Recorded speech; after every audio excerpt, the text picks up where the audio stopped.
متابعي قناة صدر أخبار 24 أهلا بكم. وأخيرا حسين عموتة يخرج عن صمته ويفصح عن سبب عدم اختياره للمنتخب الوطني المغربي الأول للتدريب.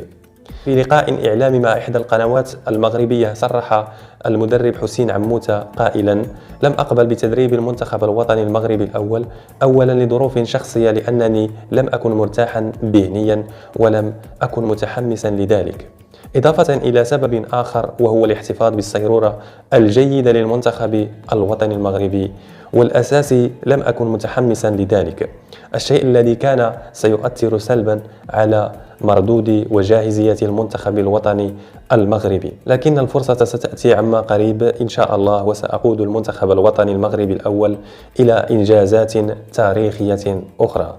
ما رأيكم في تصريح حسين عموتة؟ إلى اللقاء.